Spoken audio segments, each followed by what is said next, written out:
Looking for a flexible solution to display older computer and game systems on modern displays? Well, today we're going to take a look at the Micomsoft XRGB-2 Up Scan Converter.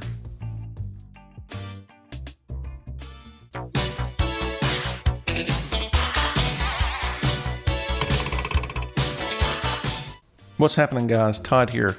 I used to receive questions all the time asking me about how I was displaying my Commodore 64 or Amiga on the Sony computer monitors that sat on my desk in my older videos. So I thought it was finally time to show off this classic upscan converter by Micomsoft.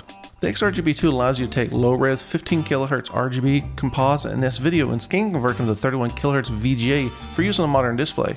The XRGB-2 was released by Micomsoft in the late 1990s in Japan only. It features basic line doubling and scanline ability.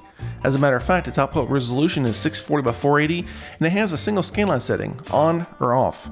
Taking a look at the front of the device, there's a power button and power LED on the left-hand side, and input select button to the right of that. There are several buttons across the front that allow you to enter into its on-screen menu and adjust settings. There are a pair of LEDs below these buttons letting you know if it's outputting 15 or 31 kHz. Next up is a small slider to change input resistance for normal or arcade boards. Since arcade boards typically have a higher level RGB output, this allows you to dim the video down to the correct brightness for your display. And finally, on the right hand side is the Japanese 21-pin RGB input. As you can see by the sticker, mine has been modded to accept Euroscard input. It's important to note that Japanese 21-pin RGB is not compatible with Euroscard, even though both share the exact same 21-pin connector.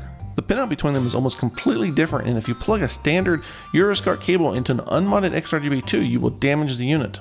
You can change this RGB input from Japanese 21-pin to Euroscard by desoldering and moving around some 0 ohm resistors. I'll link up more info on doing this in the video description. Okay, moving on to the back of the unit. On the right we have 12-volt power input for the wall adapter, VGA pass-through for connecting other VGA devices like your computer, and then two different display out connectors. The VGA one can be used for either a LCD or CRT computer monitor, and the wide 15-pin connector is for attaching it to an older Japanese monitor. Next is audio in and out, and then the best part is composite and S-video input. Whilst composite generally sucks no matter what you do to it, the XRGB2 handles S-video brilliantly. I use this S-video input for my Atari and Commodore 8-bit computers, and overall I'm very pleased with the results I get. I actually kind of like it better than using them on a Sony PVM monitor. Also, before I forget, it also handles PAL 50Hz no problem over both RGB, composite, and S-video. So if you want to use some European hardware, it'll work great. If you have the option, then using the front-mounted RGB connector will deliver the superior picture. My favorite part of the XRGB2 is that since it doesn't do any scaling, just like the OSSC, it doesn't suffer from any input lag whatsoever. The XRGB2 also has a very simple on-screen options menu.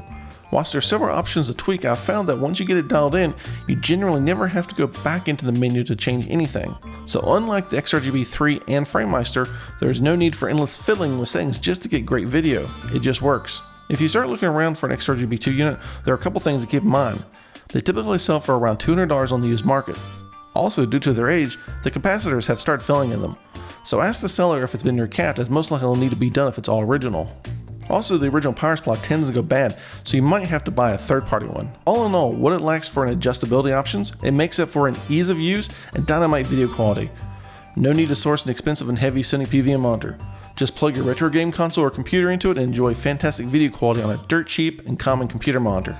Well guys, that's it for this one. If you enjoyed this video, consider subscribing to my channel. Don't forget to give me a thumbs up and feel free to leave a comment below.